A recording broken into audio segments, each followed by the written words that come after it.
गुरु दरबार में विराजमान सभी पुण्यात्माओं,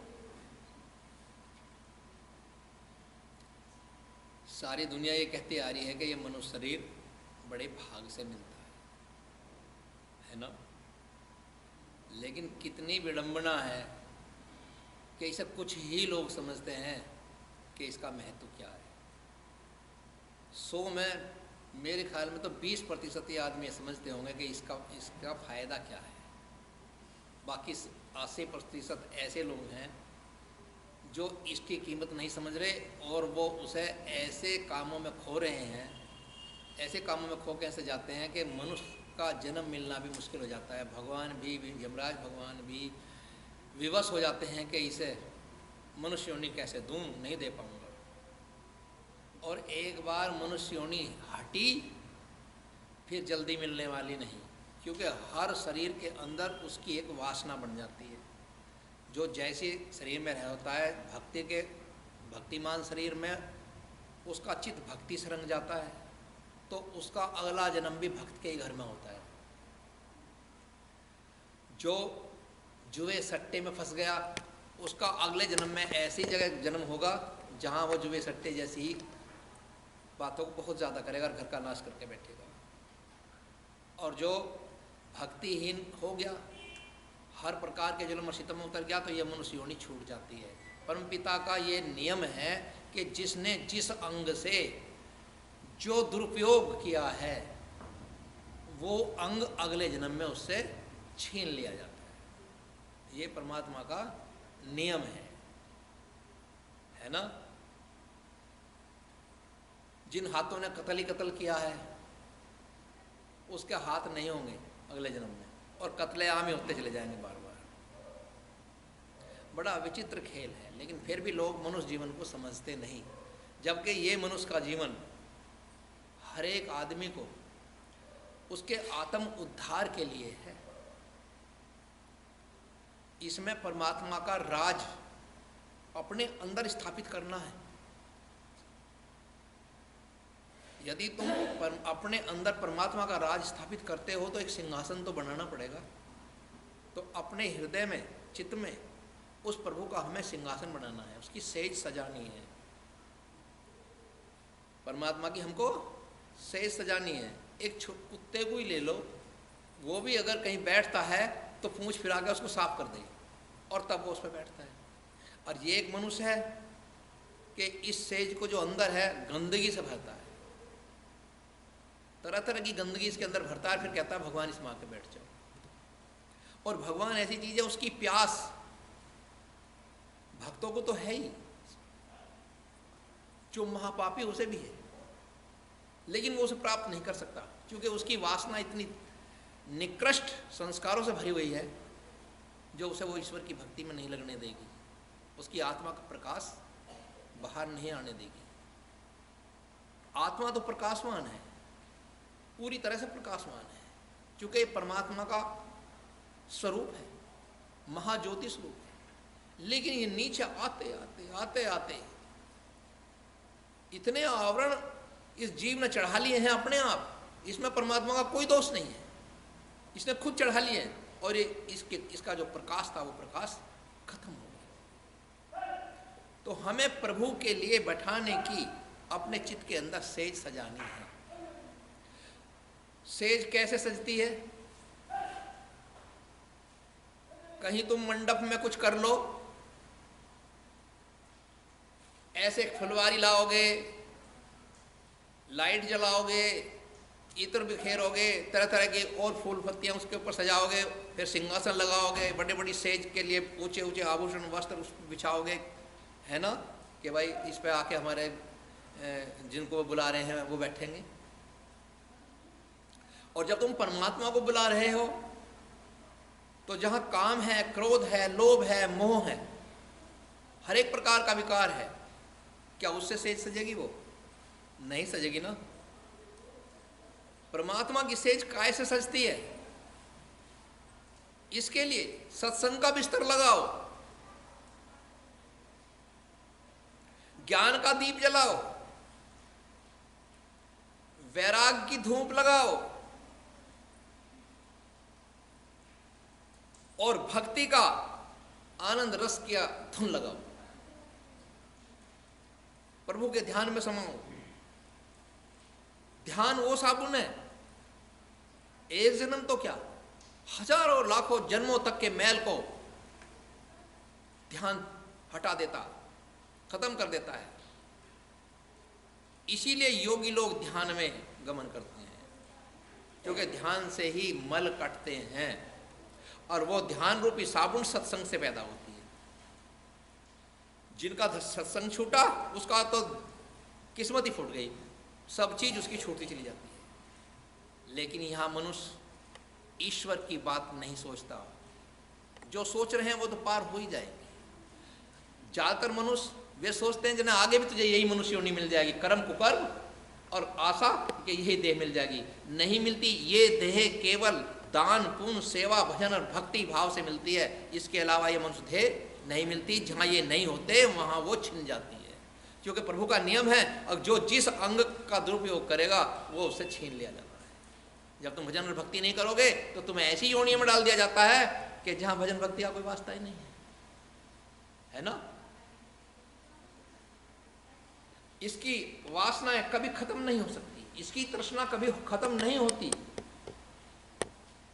एक हुआ तो 10 होते, 10 हुए तो 100 की इच्छा है, 100 पाकर भी संतोष नहीं, अब सहस्त्र हुए तो अच्छा है। इतने से कहते कहते न राज पद तक जा पहुंचा है, पद पाकर भी संतोष नहीं। ये ऐसी डायन तृष्णा है। जब तक तृष्णा है मन में तब तक प्रकाश नहीं होता, सब आयु क्षीण हो जाती है, तृष्णा का नाश नहीं होता। ये बढ़ती चली जाती है। अंग गलितम पलित मुंडमा दंत विदृणम जातुंडम बधोयाति गृणाति दंडम तत्पीन मुष्टयासा पिंडम। सारे शरीर के अंग ढीले पड़ जाते हैं, बूढ़ा हो जाता है। पलित मुंडमा, सारे के सारे बाल पीले पड़ते चले जाते हैं, फिर सफेद बन जाते हैं। दंत विदृणम जातुंडम, दांत कमजोर होते होते टूटने लगते हैं। बधोयाति घृणाति दंडम, और बूढ़ा होकर के दंड के सहारे चलना शुरू कर देता है। तदपि न मुष्टे आशा पिंडम, फिर भी इसकी आशा और तृष्णा नहीं मिटती, कभी भगवान को नहीं पुकारेगा। ये उनका जिक्र है जो भक्ति से दूर है, जो प्रभु की भक्ति से दूर है, उनका जिक्र है। उनकी आशा तृष्णा नहीं मिटती, उनका तो बुरा हाल है। उन्हें गुरु लोग इसीलिए तो उनके लिए बोलते हैं कि मूर्ख, पूरब की कमाई पश्चिम में बैठ खाई, आगरे की खेप तूने अभी ना चलाई है। दिल्ली के दलालों ने सौदा ही बिगाड़ दिया, पटियाले की लूट में जगाधरी ना पाई है। और नाभा के लोग तो पुकार ही पुकार कहें सहारनपुर के रास्ते से हरिद्वार आइए, संग के लंगोटी तो लाहौर ही लाहौर कहें, तज बैर वालचित अमृतसर में लाइए। आगरे की पूरब की कमाई पश्चिम में बैठे, पूरब दिशा यानी पहले जन्म की, पूर्व जन्म की कमाई इस पश्चिम में अब आकर के तू खा रहा है। आगे की खेप तूने अभी तक नहीं चलाई। अरे पिछली अब खा रहा है, आगे के लिए भी तो चला ले। कुछ धन भजन पुण्य दान सेवा भक्ति कुछ कर ले। नहीं करता, क्यों नहीं करता? दिल्ली के दलालों ने सौदा ही बिगाड़ दिया। जो दिल्ली है ना, दिल, इसके अंदर काम क्रोध लोभ मोह की सेज लगी हुई है, तो यहां दुष्ट लोग आके बैठते हैं, विकार आके बैठते हैं। इनकी दलाली में पटियाले की लूट मच गई है, और पटियाले की लूट में जगाधरी ना पाई है। पटियाला ये पेट है, सबको ये पड़ी है चोरी से, जारी से और लोभ से, मोह से, किसी भी तरह से हो इस पेट को भर। ऐसा कहते एक बड़ा पेट हो गया जो जिंदगी भर नहीं भरता, नहीं भरता ना ये पेट। इस पटियाले की लूट में जग के आधार हरि नहीं मिलते, नहीं मिलते। नाभा के लोग तो पुकार ही पुकार के हैं। नाभा, नाभ है जहां कोई भय नहीं, उस पद का, उस परमपिता की ओर जाने वाले, वहां पहुंचे हुए संतजन पुकार पुकार कर, चिल्ला चिल्ला कर कह रहे हैं, अरे सहारनपुर के रास्ते से हरिद्वार आइए। साधना, सत्य, तपस्या और ध्यान के मार्ग से होता हुआ हरिद्वार, हरि के द्वार तक तो पहुंच, लेकिन क्यों पहुंचे? संघ के लंगोटी तो लाहौर ही लाहौर के, वे कहे महामज्जा सहारनपुर हरिद्वार, संघ के लंगोटी, कोई माँ है, कोई बहन है, कोई बेटी है, कोई बेटा है, कहीं बहुएं हैं, है ना, कहीं पत्नी है, ये सब संघ के लंगोटी है, जो संघ का परिवार है। ये परिवार तो क्या कह रहा है? लाहौर, लाहौर, नो नहीं करे लाहौर चल, लाहौर, लाहौर, कितना ही कमाते रहना, जिंदगी भर कमाते रहना, और ये इनकी लाहौर लाहौर नहीं छुटने की, और लाहौर लाहौर, है ना। लेकिन संत जन समझाते हैं, तज वैरवाल चित अमृतसर में लाइए, यानी सारे विकारों की दीवारों को ढाकर चित्त में परमेश्वर को बैठा और अपना चित्त अमृतसर में लगा, यानी अमृत का तालाब, जहां अमृत ही अमृत है, ऐसी कौन सी जगह? वहां परमात्मा है। अपने चित्त को तू परमात्मा में लगा दे। लेकिन ये नहीं समझ पाता मनुष्य, कितना ही समझाओ। सत्संग प्यारा, जिसको भगवान से वैराग हो गया है, भगवान से सच्चा प्रेम जिसके हृदय में बन गया है, उसे जरा सा इशारा कर दो, वो सारी बातों को समझ लेता है। और जो भक्ति से दूर हैं, संसार में फंसे हुए हैं, वे लाख समझाने के बावजूद भी नहीं मानते। क्यों नहीं मानते? क्योंकि उनकी चित्त की वासना जो उन्होंने भर ली है, वो उसे मनने नहीं देती। इस तृष्णा को वो छोड़ नहीं पाता, जो जब जिस दिन तृष्णा, क्योंकि सारी जड़ तृष्णा है। एक चील कहीं से एक मरा हुआ मांस का टुकड़ा उठा के भाग ली, अब आकाश में उड़ गई। जब चल उड़ ही जा रही थी, कौवों ने देखा, अरे ये तो सारा भोजन लियो जा रही है, भाग लिए उसके पीछे। बहुत सारे कौवे लग लिए, वो जिधर को भी मुड़े उधर ही कौवे आगे आगे उसको रोकने के लिए और उसे छीनने के लिए तैयार। हम इतने चोच में तो खींच लो, भागे भागे, फिर आखिर चील थक गई और थकते थकते जाकर के एक पेड़ पे बैठ गई। वो पेड़ पर कहाँ बैठी? एक पेड़ की तरफ को दौड़ पड़ी, अब वहाँ थोड़ा विश्राम करूंगी। अचानक जो वहाँ गई और वो एक डाल को पकड़ने के लिए तैयार थी पंजों से, उसके मुंह से किसी तरह से वो छूट गई। जो मांस का टुकड़ा था, मछली थी या क्या था, वो उससे गिर पड़ा छूट के। जब गिर पड़ा, कौवे जो थे उसको वापस दौड़ लिए। अब चील का पीछा उन्होंने नहीं किया, तो उन्होंने दौड़ लिए वापस। और जब वापस दौड़े और उसे उठा करके उस मांस के टुकड़े को वे कौवे अब आपस में वे लड़ने लगे और उड़कर भाग गए। तो चिड़िया वो बोल रही है, ऊपर बैठी हुई चील, अब सारे झगड़े की जड़ यो ही थी, अब मैं आजाद हूं। इसलिए तृष्णा छोड़ो और प्रभु से नाता जोड़ो। जो काम तुम्हारे अब हो रहे हैं गृहस्थी में फंस के, वे काम भक्ति में आकर भी अपने आप होते चले जाएंगे। अब तुम कर्ता बन के कर रहे हो, और जब तुम अकर्ता हो जाओगे, और जो अकर्ता हो जाता है वही परमात्मा के द्वार तक पहुंच पाता है, और ना तो नहीं पहुंचता। तो सारे झगड़े की जड़ तृष्णा है, और तृष्णा कभी खत्म नहीं होती। ये इसके अंकुर इतने फूटते हैं, कई कई डाल फूटती हैं, कई कई, और बहुत बड़ा पेड़ बन जाता है। जैसे एक महात्मा को एक गुरुजी उपदेश देकर के कह लगे, बेटा अब मैं तो जा रहा हूं भ्रमण करने के लिए, और तू यहीं बाग में कुटिया बना ले, और इस कुटिया में रह करके भजन ध्यान करना, और अब अपनी आत्मा के कल्याण में लग जा। क्योंकि तू अपने स्वरूप को पहचानना है तुझे, और तू स्वयं आत्मा है, तू स्वयं ही परमात्मा है। किसे पाना है? अपनी आत्मा को, जो तू है उसी को तो देखना है। और जब वो तेरे सामने प्रकट हो जाएगी, तो सामने फिर परमात्मा नजदीक हो जाएगा। सीधे परमात्मा नहीं मिलेगा, उसका खेल आत्मा से शुरू होता है। इसलिए उसमें लगे रहना, अपना भजन ध्यान मत छोड़ना। संसार की बातों को त्याग करके साधु हुआ है, इसलिए अब ये जीवन खराब ना हो जाए। उन्होंने कहा ठीक है गुरुदेव, जैसी आपकी आज्ञा, मैं तो वैसा ही करूंगा। गुरु जी तो चले गए। अब वो वहां अपना भजन ध्यान में लीन हो गया और बहुत अच्छी साधना करी, बड़े बड़े दरस आने लगे, उसकी कुंडलनी जागने लगी। उसके पास एक लंगूटा था, एक को धो लेता था तो एक को काट कर धर देता था। उस लंगोटे को जो एक उसने गांव वालों ने दे दिया था, महाराज जी पे एक ही लंगोटा है, एक और दे दें। अब महाराज जी जो थे नहावे तो एक को सुखा दें।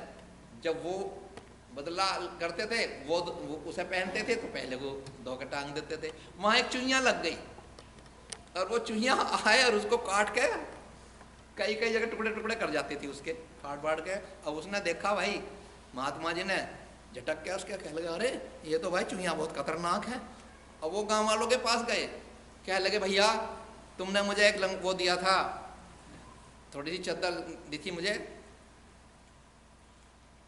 अब मुझे एक और दे दो।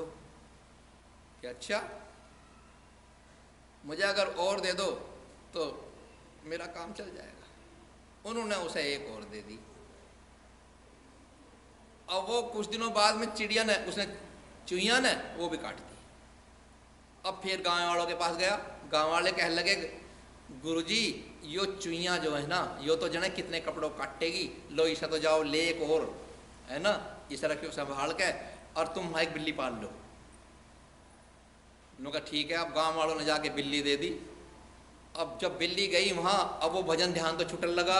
अब बिल्ली के चक्कर में पड़ गए, भाई दूध कहाँ से आवेगा इसे पिलाने खातर। अब गांव में जावे, कह लगे भैया दूध दे दो। अब कभी किसी के घर जा, कभी किसी के घर जा, रोज दूध थोड़ा थोड़ा ले आवे, कुछ अपने लिए भी उसमें रख लेता था।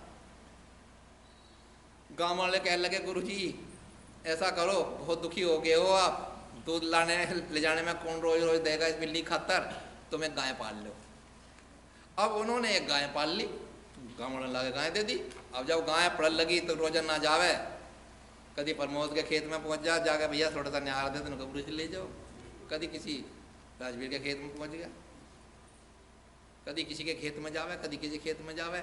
अब वे कह ले गाँव वाले गुरुजी ऐसा काम ना चले, कौन कौन देगा रोज रोज इस तरह से, तुम एक काम करो, कुटिया के चारों तरफ जगह पड़ी, वहीं उसे खोद खाद के और उसमें थोड़ा सा निहार बोलिए करो, इसके खतरा तुम्हें भी नाच बजाया करेगा। उन्होंने कहा हाँ बात तो सही है।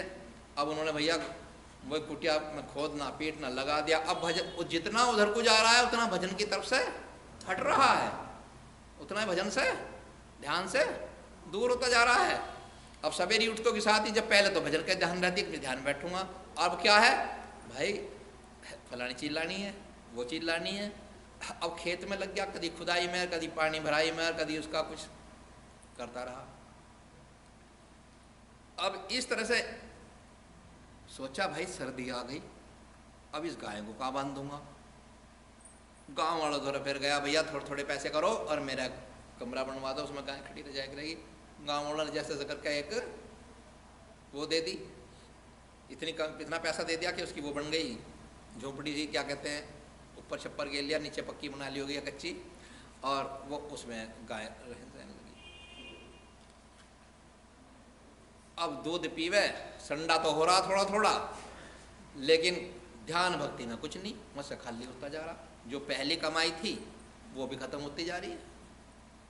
इत्तेफाक से गुरुजी आ गए वहां। अब गुरुजी आते साथ ही कहने लगे अरे बेटा ये सब क्या हो रहा है। क्या करूं गुरुजी, अब इनका भी तो करना ही है। अरे तू तो सब कुछ त्याग कर आया था गृहस्थी से, भगवान की प्राप्ति करने के लिए भगवान छोड़ दिया और फिर वहीं फंस गया जहां से आया था, जहां से आया था जिस गृहस्थी से, उसी गृहस्थी में फिर फंस गया यहाँ भी। तो फिर तू काहे का महात्मा, फिर तू काहे का सन्यासी है, कुछ भी नहीं रहा भाई। भाई ये तो बहुत बड़ी बात हो गई। आखिर गुरुजी ने उसको धमकाया, क्या लगा गुरुजी क्या करूं, सारी सारी जड़ यू चलता रहे, देखियो यो मेरा तहमन, अगर यू ना होता ना तो कुछ भी ना होता, उनका फिर ये हुआ ही क्यों। जब त्याग था तो सब चीज का त्याग था, बस एक चीज का त्याग नहीं था, वो योग के अपनी आत्मा को परमात्मा से मिलाने का त्याग नहीं था। बाकी जब त्याग हुआ तो फिर सब चीज का हो गया। अब तो जो चीज तुझे मिले, जो गुरु की ओर से या परमपिता परमात्मा की ओर से तुझे जो गिफ्ट मिलती जा रही है, उस गिफ्ट को संभाल, उसे संभालता। अब भी अच्छा है, क्या लगा गुरु जी फिर अब क्या करो कि ये सब जिससे लाया उनको वापस लौटा दे, सारी चीज़ में वापस लौटा दी। मैं अब क्या करूँ, इस कुटिया को भी छोड़ दे। मैं क्यों, अब इसके अंदर अब तक तो परमाणु थे भक्ति के, और अब इस कुटिया में भक्ति के परमाणु ना रह के तेरी वासना के होगी, तेरी तृष्णाओं के होगे। अब दूसरी जगह जा और वहाँ जाकर तपस्या शुरू कर दे। तो उसने वहाँ जाकर के वो तपस्या शुरू कर दी। ठीक हो गया।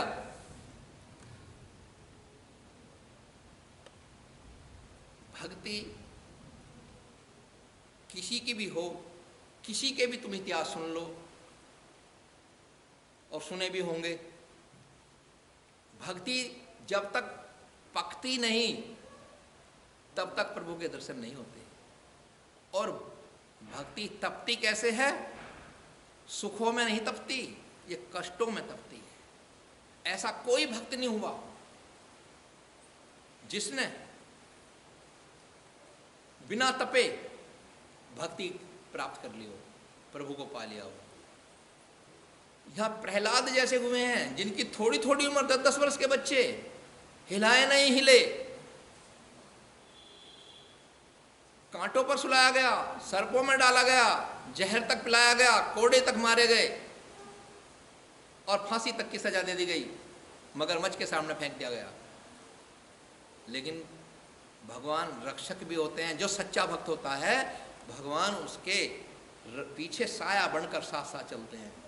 ये उनका नियम है कि जो मेरा भक्त होता है मैं उसको कभी भी अकेला नहीं छोड़ता, मेरा कोई ना कोई स्वरूप उसके पीछे पीछे रहता है ताकि इसे कोई कष्ट ना हो जाए।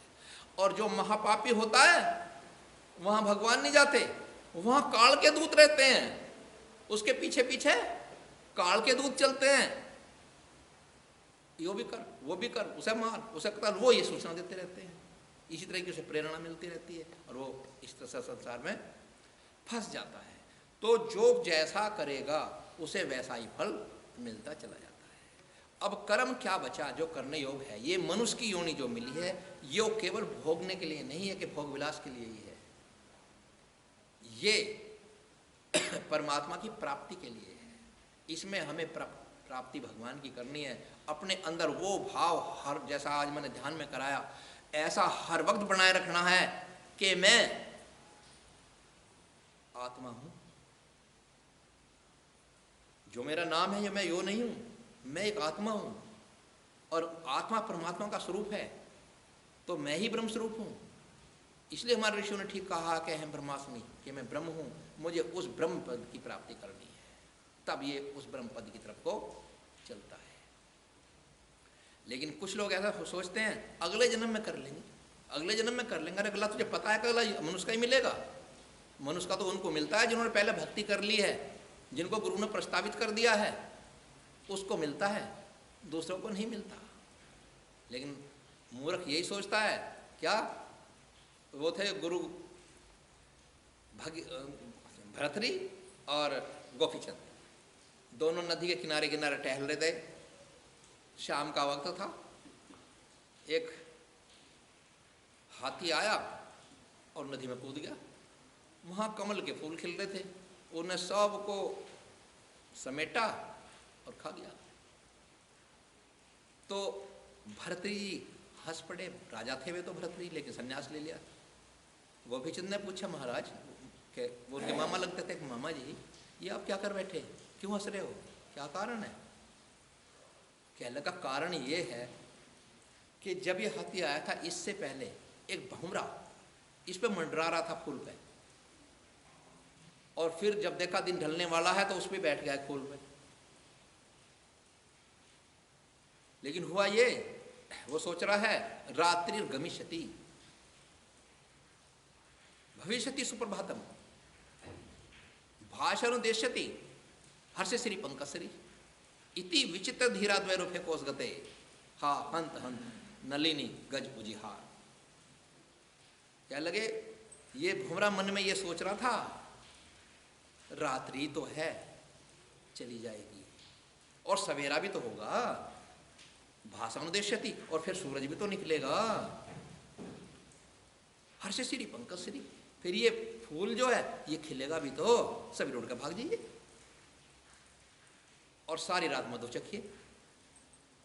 ऐसा विचित्र खेल देखा। वो होते होते ये विचारते विचारते द्वैरफे कोस गते, यानी उसकी जो वो बनी पंखड़ी उसमें वो बंद हो गया। जब वो बंद हो गया, अब बंद होने के बाद में अब अंदर अंदर से आवाज दे रहा है ये, हा हंत हंत नलिनी का जुझार, अरे एक हाथी आ गया और मुझे खा गया, हाथी आया और मुझे खा गया, हाय हाय हाय हाय। लोग ये इसकी आवाज मुझे सुन रही है इसलिए हंसा हूं, है ना। इसलिए जब तक स्वस्थ शरीर है और जब तक इंद्रियां स्वस्थ हैं तब तक हमें अपना कार्य सिद्ध कर लेना चाहिए, आत्मा का उद्धार कर लेना चाहिए, परमात्मा का लक्ष्य प्राप्त कर लेना चाहिए। और किसी गुरु की शरण में जा कर के जो इस विद्या को जानता हो, जो इसे जीव को ज्ञान ना दे, ज्ञान हजारों लाखों देंगे, लेकिन जो भवसागर से तार ही दे, जो उसे अंतिम लोक तक पहुंचाई दे, ब्रह्मांड तक, परमात्मा के पास तक, उनकी शरण में जा कर के हमें ये अपना काम बना लेना चाहिए। क्योंकि ये अवसर मानव देह का बार बार नहीं मिलता। वे लोग, उनके ऊपर आश्चर्य होता है जो मनुष्य की देह पा करके भी अपने आत्मोद्धार की नहीं सोचता, और उनके ऊपर हर्ष होता है कि जिन्होंने मनुष्य देह पा करके अपनी आत्मा के कल्याण का मार्ग चुना और किसी गुरु की शरण में जाकर के सत्संग में सुन के आधार पर अपने ध्यान की कमाई करके पार ब्रह्म परमेश्वर के स्वरूप में विलीन हो गया।